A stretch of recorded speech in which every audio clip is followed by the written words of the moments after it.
अस्सलाम वालेकुम। आज की वीडियो में हम जानेंगे बेसिक कटिंग के बारे में।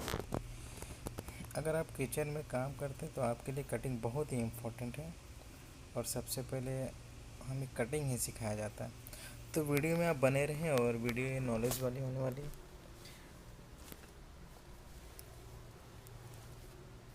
और वीडियो पसंद आए तो लाइक करें, शेयर करें और सब्सक्राइब करें।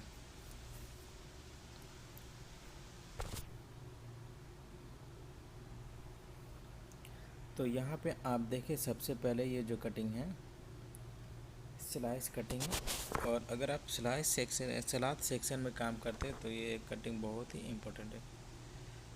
ये है स्लाइस कटिंग, जिस तरह कट रही है।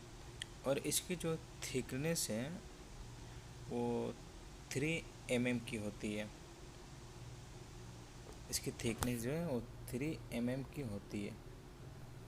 तो इस प्रकार से आप स्लाइस कटिंग कर सकते हैं। और इसके साथ ही साथ आप हाफ स्लाइस भी कर सकते हैं। एक्चुअली इसे भी स्लाइस ही बोला जाता है, पर ये हाफ स्लाइस हो गया। तो यहाँ पे आप देखें स्लाइस कट और हाफ स्लाइस कट, वो तो इजी है।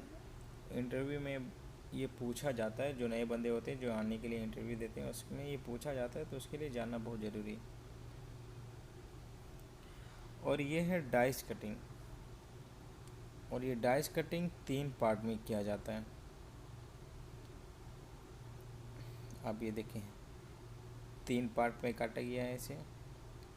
और इसकी जो साइज़ होती है, ये देखें आप जी, ये 3 साइज़ में काटा गया। और यहाँ भी आप देखें इसे 3 भाग में काटा जाएगा। तो इसे मीडियम, स्मॉल और लार्ज कहते हैं। इसे क्यूब साइज़ भी कहा जाता है।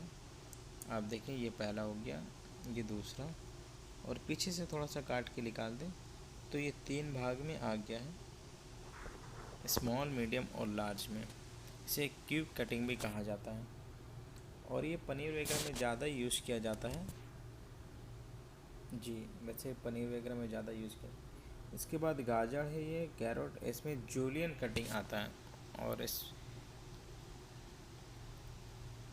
आप इसे पहले इस तरीके से काट लें।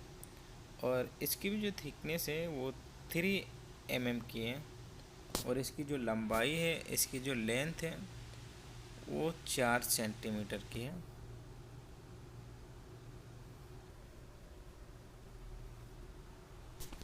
और इसका इस्तेमाल ज़्यादातर नूडल्स बनाने में किया जाता है।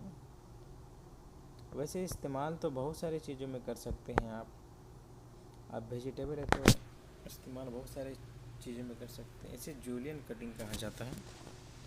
और भी एक नाम है, मेरे जहन में नाम नहीं याद आ रही है।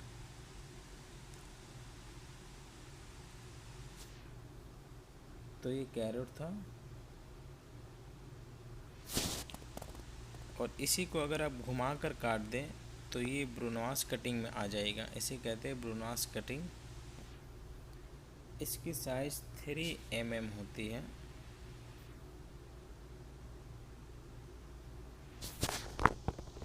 और इस कटिंग का ज़्यादातर यूज़ चाइनीज़ सूप में किया जाता है।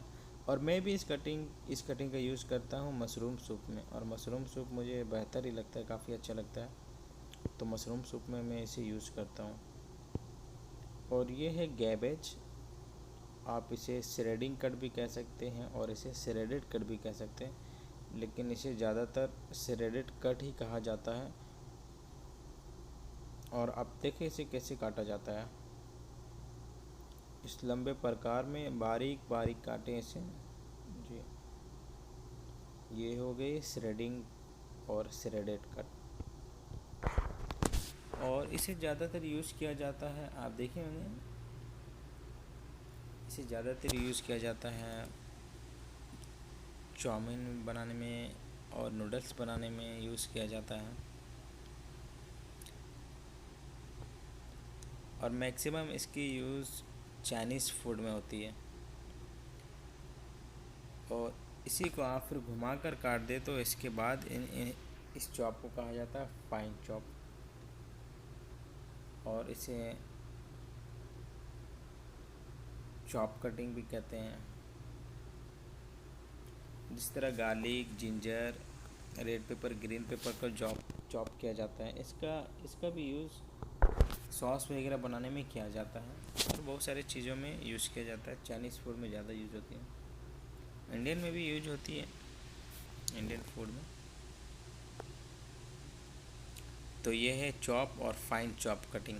एक्चुअली ये है फाइन चॉप कटिंग। पहले आपने देखा श्रेडेड, उसके बाद इसी को घुमा कर काट दिया गया, तो ये फाइन चॉप कटिंग हो गया। और ये कैरेट है, आप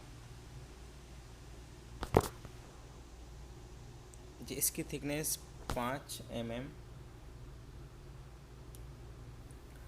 इसकी थिकनेस जो होती है वो 5 mm की होती है और लेंथ जो होती है वो 5 सेंटीमीटर की होती है।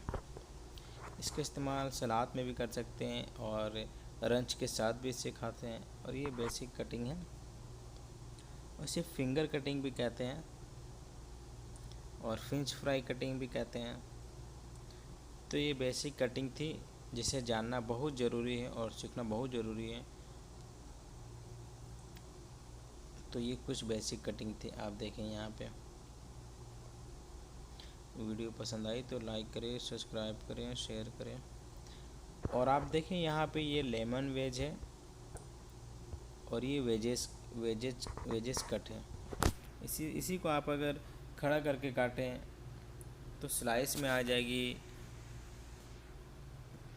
तो वीडियो पसंद आए तो लाइक शेयर करें।